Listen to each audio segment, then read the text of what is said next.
그날 저는 제 손으로 아들의 약혼을 박살냈습니다. 제가 직접 예약한 레스토랑에서 제가 직접 고른 한복을 입고 제가 직접 준비한 상견례 자리에서요. 후회하냐고요? 단 한순간도요. 그 식탁 위에 놓인 서류들을 치우고 일어서던 그 순간을 저는 평생 잊지 못할 겁니다. 사돈댁 식구들의 얼굴이 하얗게 질리던 그 순간을요. 제 아들 현태가 어머니 왜 이러세요라며 달려오던 그 순간도요. 저는 그때 처음으로 알았습니다. 모든 것을 알고도 웃고 앉아 있는 것이 얼마나 힘든 일인지를요. 이 이야기를 처음부터 다시 해드릴게요. 저는 박오복이라고 합니다. 올해 56이에요. 경기도 성남에서 29의 도시락 배달 창업을 시작해서 지금은 법인 단체급식 계약만 12개를 굴리는 회사 대표입니다. 직원이 34이에요. 아들 하나를 혼자 키웠고 그 아들이 올해 31살이 됐습니다. 이름은 현태.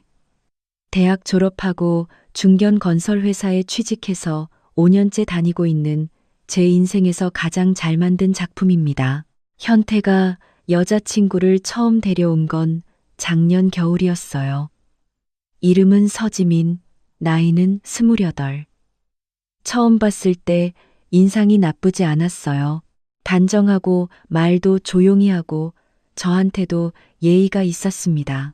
아버지는 서울 서초에서 세무사 사무소를 운영하고 어머니는 강남에서 영어학원 2개를 운영한다고 했어요. 저는 그때 속으로 생각했어요.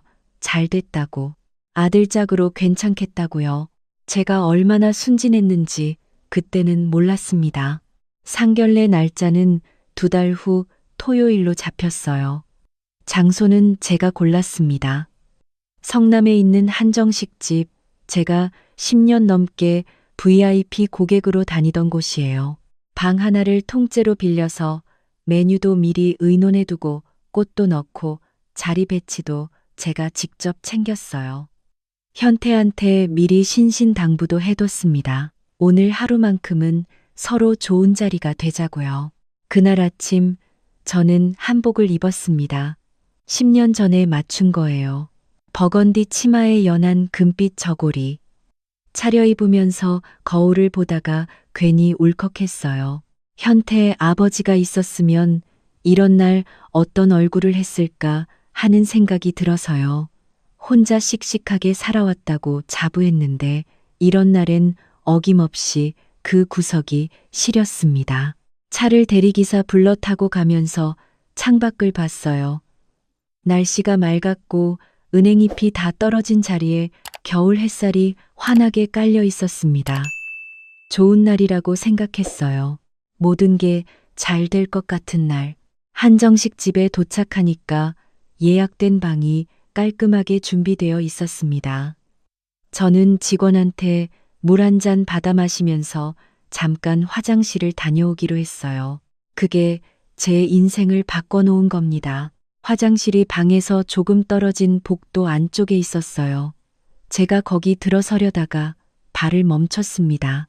복도 끝에 비상구 쪽으로 꺾이는 자리, 거기서 낮은 목소리가 들려왔거든요. 남자 목소리였어요. 익숙했습니다.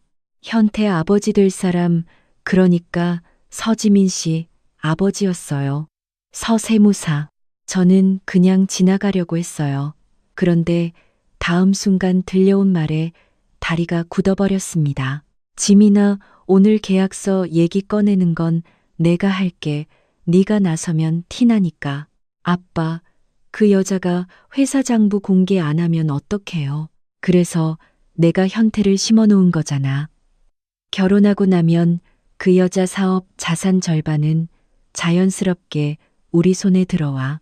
세무사 알기 쉽게 얘기하면 혼인 재산 공유로 처리하면 그만이야. 근데 그 여자 보통이 아니잖아요. 이것저것 따지고 들면요. 따지게 두면 되지. 법적으로 우리가 유리해. 세무 쪽으로 흔들면 웬만한 자영업자는 다 무릎 꿇거든. 그 여자 법인 계약들 내가 벌써 좀 들여다봤어. 구멍 없는 사람이 어딨겠어. 저는 그 자리에서 숨을 참았습니다. 복도 기둥 뒤로 몸을 비켰어요. 심장이 내려앉는 게 느껴졌습니다. 귀가 먹먹했어요. 근데 이상하게도 눈물은 안 나왔습니다. 대신 머릿속이 아주 차갑게 맑아지는 게 느껴졌어요. 그때 서지민 씨 목소리도 들렸습니다. 현태, 오빠는요? 오빠가 나중에 알면요. 그게 내 남편인데 뭘 알아? 알아도 어쩌겠어. 가정 지키고 싶으면 조용히 있어야지. 현태 그 녀석도 결국 우리 편이야. 저는 그 대화를 끝까지 다 들었어요. 움직이지 않고 소리도 안 내고 서 세무사가 지민 씨를 먼저 방으로 보내고 자기도 전화 한 통하고 들어가는 걸 확인하고 나서야 저는 천천히 화장실 안으로 들어갔습니다. 세면대 앞에 서서 찬물을 틀었어요. 양손을 물 아래 담갔습니다. 차가운 물이 손등을 타고 흐르는 동안 저는 거울 속에 비친 제 얼굴을 봤어요. 버건디 한복을 입은 여자, 50대 중반, 혼자 회사 하나를 일군 여자. 저는 입술을 꽉 물었습니다. 그리고 생각했어요. 지금 저 방에 들어가서 소리를 지르는 건 하책이다. 내가 할 수 있는 가장 나쁜 짓이다. 물을 잠갔습니다. 손을 닦고 립스틱을 한 번 더 바르고 거울 속 제 눈을 봤어요. 괜찮다. 내가 다 처리한다. 방으로 돌아갔을 때 다들 이미 앉아 있었습니다. 서세무사 부부, 지민 씨, 그리고 제 아들 현태. 현태는 저를 보고 반갑게 웃었어요. 아무것도 모르는 얼굴로요. 저도 웃었습니다. 서지민 씨 어머니가 인사를 건넸어요. 인상이 단정했습니다. 목에 진주 목걸이를 하고 있었고 말씨가 조용하면서 예의 발랐어요. 저는 그분이 이 계획을 얼마나 알고 있는지 알 수 없었습니다. 어머니, 오늘 한복 정말 잘 어울리세요. 지민 씨가 웃으며 말했어요. 저는 고마워요라고 했습니다. 차분하게. 음식이 나오기 시작했어요. 전체부터 정갈하게 나왔고 서 세무사가 분위기를 주도하면서 이야기를 이끌었습니다. 현태 회사 얘기, 지민 씨 직장 얘기, 신혼집 방향 얘기, 자연스럽고 매끄럽게. 저는 조용히 들으면서 생각했어요. 이 사람 정말 능숙하다고. 그리고 거기서 처음으로 그 말이 나왔습니다. 박 대표님, 이쪽에서 말씀드리기가 조심스러운데요. 서 세무사가 특유의 낮고 점잖은 목소리로 운을 뗐습니다. 두 아이가 결혼을 하게 되면 앞으로 살아갈 기반이 있어야 하잖아요. 저희는 강남 쪽에 아파트를 하나 증여해 주려고 생각 중인데 박 대표님 쪽에서도 사업 자산 일부를 아이들 이름으로 미리 정리해 두시는 게 어떨까 싶어서요. 세무적으로도 훨씬 유리하고요. 제가 그 부분은 도와드릴 수 있습니다. 현태가 눈을 깜빡였습니다. 당황한 것 같았어요. 지민 씨는 숙지해둔 사람처럼 고개를 살짝 내려깔고 있었고요. 저는 숟가락을 천천히 내려놨습니다. 어머, 벌써 그런 말씀까지요. 저는 웃으며 말했어요. 아주 자연스럽게요. 저야 감사하죠. 근데 저희 회사 자산은 법인으로 묶여 있어서 개인 이전이 바로 되는 게 아니에요. 시간이 좀 걸려요. 그야 물론이죠. 서두를 필요 없고요. 서 세무사가 고개를 끄덕였습니다. 만족스러운 얼굴로요. 저는 그날 그 대화를 거기서 잘랐어요. 다시 음식 이야기로 넘어갔고 분위기는 부드럽게 흘렀습니다. 현태는 제 눈치를 보면서 조용히 밥을 먹었고요. 제 아들은 눈치가 빠른 편이에요. 엄마가 뭔가를 꾹 누르고 있다는 걸 어렴풋이 느꼈을 겁니다. 식사가 끝나고 후식이 나왔을 때 저는 가방에서 서류 봉투 하나를 꺼냈습니다. 아, 참. 제가 하나 준비한 게 있어서요. 저는 그 봉투를 서 세무사 앞에 밀었습니다. 저희 회사 최근 3년치 감사 보고서예요. 법인 계약 현황이랑 자산 구조 요약본도 같이 있고요. 사돈어른이 세무사이시니까 한번 살펴보시면 저보다 더 잘 이해하실 것 같아서요. 서 세무사 얼굴에 잠깐 뭔가가 스쳤습니다. 당황이었는지 경계였는지 하지만 그는 이내 손을 뻗어 봉투를 받았어요. 안을 열어보면서 고개를 끄덕이는 척했습니다. 꼼꼼하시네요. 제 회사인데요. 저는 그냥 미소만 지었어요. 그리고 조용히 덧붙였습니다. 그리고 한 가지만요. 저희 법인 계약 현황에 나와 있는 업체 중에 제가 오랫동안 신뢰관계를 쌓아온 곳들이 많은데 외부에서 세무 관련으로 조회를 넣으면 저한테 바로 연락이 옵니다. 거래처들이 오래된 곳이다 보니까요. 서 세무사 손이 잠깐 멈췄습니다. 물론이죠. 그런 건 아무래도 사전에 말씀을 드려야죠. 그러게요. 저는 다시 웃으며 차를 마셨습니다. 그날 상견례는 그렇게 끝났어요. 겉으로는 화목하게요. 집에 돌아오자마자 저는 한복을 벗고 트레이닝복으로 갈아입었습니다. 그리고 소파에 앉아서 저한테 가장 오래된 직원, 14년째 같이 일한 총무팀장 기봉 씨한테 전화를 걸었어요. 기봉 씨, 나 좀 부탁할 게 있는데. 서초 세무사 서영길이라는 사람 아세요? 이름은 들어봤는데요. 왜요, 대표님? 좀 알아봐줘요. 공식적인 거 말고 업계에서 어떤 사람인지. 기봉 씨는 군말 없이 알겠다고 했어요. 14년이 된 사람이라 제가 이러는 데는 이유가 있다는 걸 알거든요. 사흘 뒤에 전화가 왔습니다. 대표님, 이 사람 좀 이상해요. 기봉 씨 목소리가 낮았어요. 3년 전에 강남 쪽 식품업체 대표한테 세무 컨설팅 들어갔다가 그 회사 내부 자산 구조를 다른 데 팔았다는 얘기가 있어요. 직접 증거는 없는데 업계에서 그 사람 이름 나오면 다들 손사래를 친대요. 그리고 딸이 세 번째 남자친구래요. 저는 소화기를 꽉 쥐었습니다. 3번? 네, 첫 번째는 IT 스타트업 대표 아들, 두 번째는 중견 제조업 집안. 둘 다 결혼 직전까지 갔다가 깨졌대요. 공통점이 있는데요. 뭔데요? 두 집 다 그 사람한테 세무 자문 들어갔다가 이후에 세금 문제로 고생했대요. 저는 전화를 끊고 한동안 천장을 바라봤어요. 창밖에는 벌써 눈이 내리고 있었습니다. 조용하고 하얀 눈이요. 저는 그 눈을 보면서 생각했어요. 이걸 어떻게 끊어야 하는가? 현태한테 직접 말하면 현태가 믿겠습니까? 아들은 그 여자를 사랑하고 있었어요. 증거 없이 말하면 제가 이간질하는 어머니가 되는 겁니다.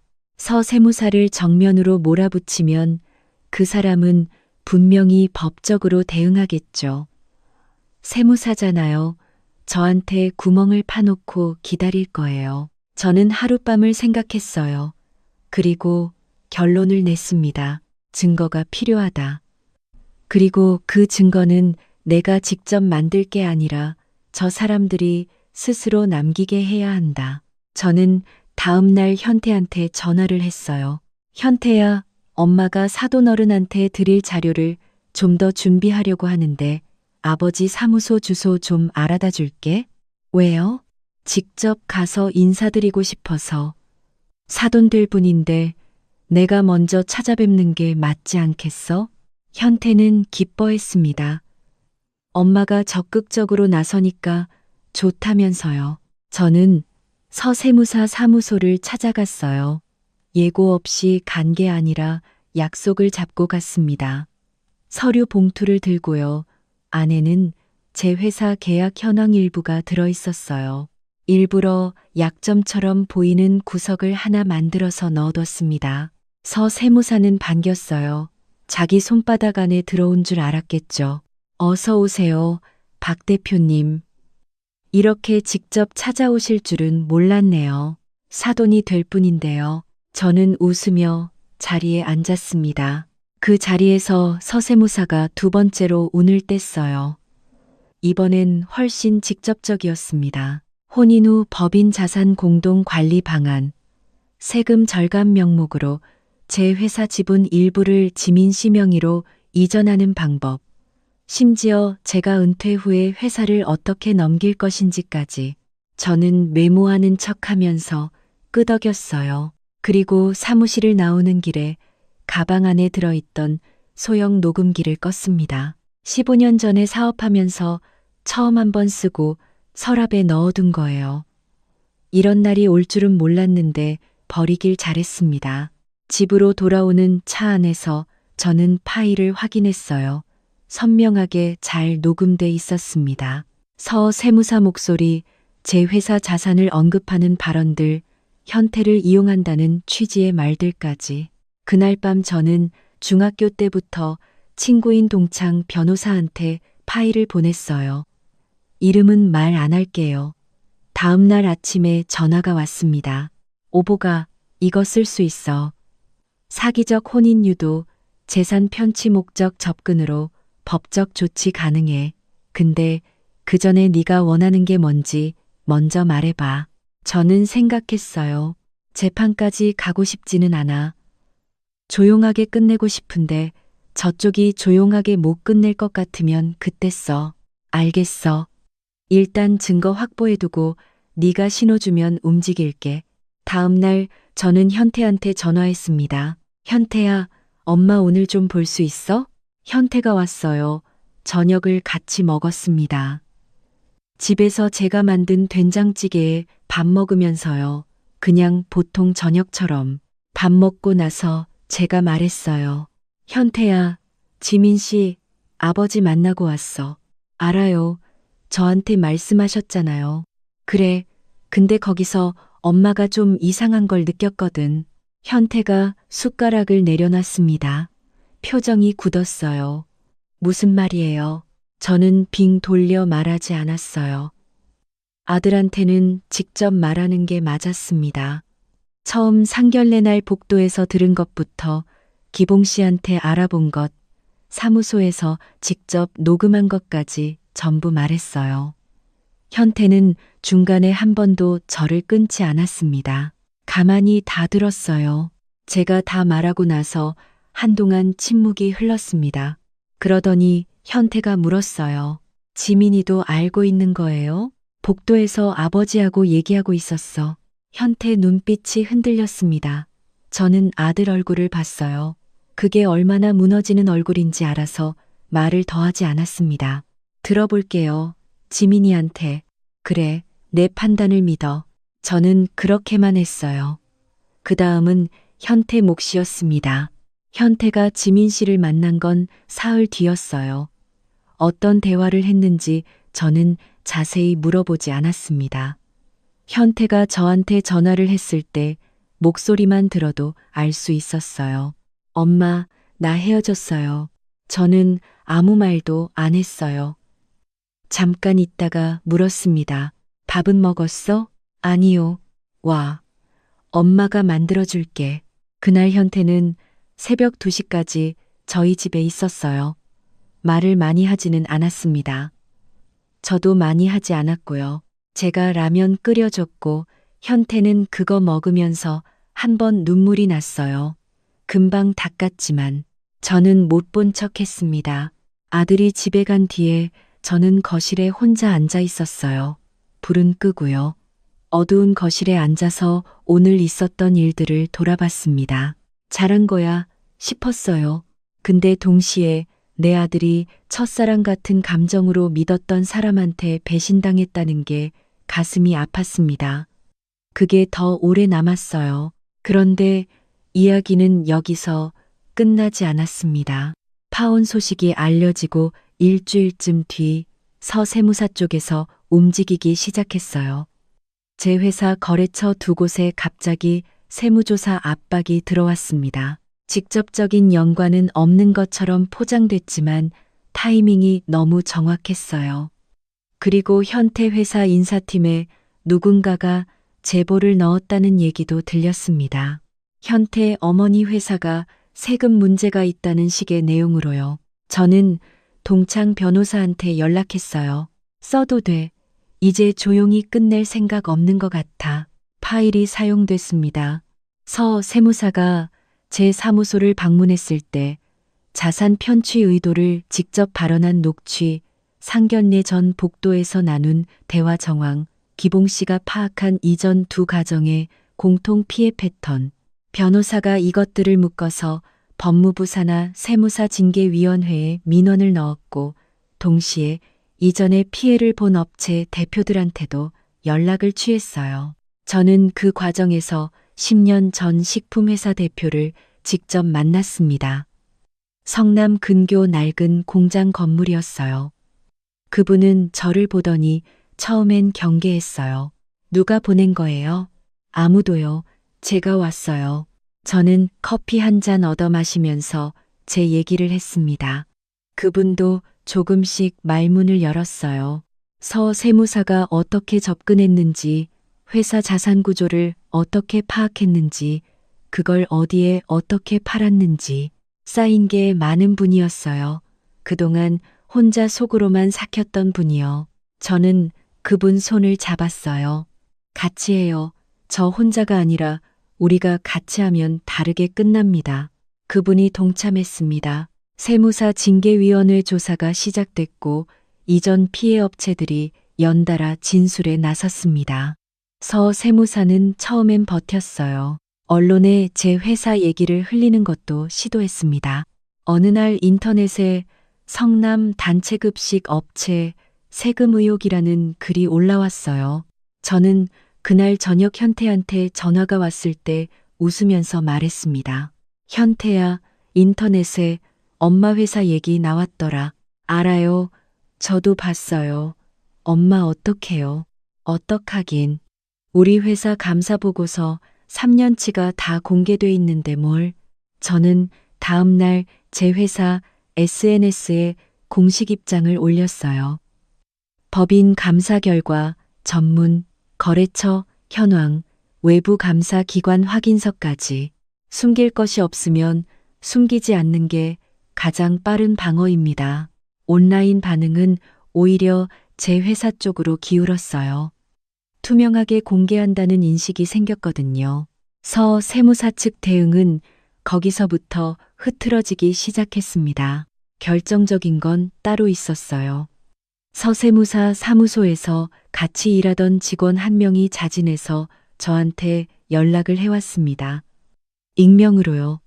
저도 이 사람 밑에서 일하다가 이상한 걸 많이 봤는데 혼자서는 어떻게 할 수가 없었어요. 박 대표님이 움직이신다는 얘기 들었습니다. 제가 가지고 있는 게 있어요. 그 직원이 가지고 온 건서 세무사가 외부로 유출한 고객 자산 정보 파일이었어요. 3년치. 그 안에는 제 회사 이름도 있었고 다른 여러 업체들 이름도 있었습니다. 그 파일이 징계위원회에 추가로 제출됐습니다. 서 세무사 면허가 정지됐어요. 형사 고발도 병행됐고요. 재판 결과가 나오는데 반년이 걸렸습니다. 징역형은 집행유예로 마무리됐지만 세무사 자격은 박탈됐어요. 지민 씨 어머니 학원 쪽도 조사가 들어갔어요. 수강료 현금 수납 과정에서 신고 누락이 발견됐습니다. 크지는 않았지만 조용히 해결하느라 상당한 금액을 물어야 했다고 나중에 들었어요. 저는 이 모든 과정에서 제 이름을 앞에 내세우지 않으려 했습니다. 피해자들 입장에서, 그 직원 입장에서 그 사람들이 말할 수 있게 하는 역할을 하려고 했어요. 저는 뒤에 있었습니다. 현태는 그 과정을 옆에서 다 봤어요. 엄마가 어떻게 움직이는지, 뭘 챙기는지, 어떤 사람들을 찾아가는지. 어느 날 현태가 저한테 말했어요. 엄마, 저 그동안 엄마가 식당 아줌마인 줄만 알았는데요. 저는 웃었어요. 식당 아줌마가 어때서? 아니, 그게 아니라요. 엄마가 이렇게 무서운 사람인 줄 몰랐다는 거예요. 저는 아들 뒤통수를 가볍게 한 대 쳤습니다. 그리고 말했어요. 무서운 게 아니야. 내 사람 지키는 거지. 봄이 왔을 때 저는 현태랑 같이 밥을 먹었습니다. 작년 상견례 하려던 한정식 집이 아니라 현태가 어릴 때 자주 가던 동네 김치찌개 집에서요. 뚝배기에 김치찌개, 공깃밥 2개, 계란말이. 현태가 밥 먹으면서 말했어요. 엄마, 나 이제 괜찮아요. 저는 고개를 끄덕였습니다. 그래, 알아. 다음엔 제대로 된 사람 데려올게요. 그래, 근데 서두를 필요 없어. 엄마가 밥은 해줄 수 있으니까. 현태가 웃었어요. 오랜만에 보는 얼굴이었습니다. 저는 그날 집에 돌아와서 한복을 꺼냈어요. 버건디 치마, 금빛 저고리. 드라이클리닝 맡길 겸 꺼낸 거였는데 잠깐 들여다봤습니다. 이걸 입고 그 자리에 갔던 날이 떠올랐어요. 무서웠냐고요? 솔직히 말하면 무서웠습니다. 제가 틀렸으면 어쩌나, 아들 사랑을 제가 망친 거면 어쩌나, 그게 제일 무서웠어요. 근데 또 한편으로는 제가 지켜야 할 사람이 있다는 게 저를 움직이게 했습니다. 무서워도 움직일 수 있는 건 그 사람이 있어서예요. 저는 한복을 개켜서 다시 넣어뒀습니다. 언젠가 다시 꺼낼 날이 있겠지요. 그때는 더 좋은 날이었으면 합니다. 현태야, 엄마는 괜찮아. 너도 괜찮아야 해.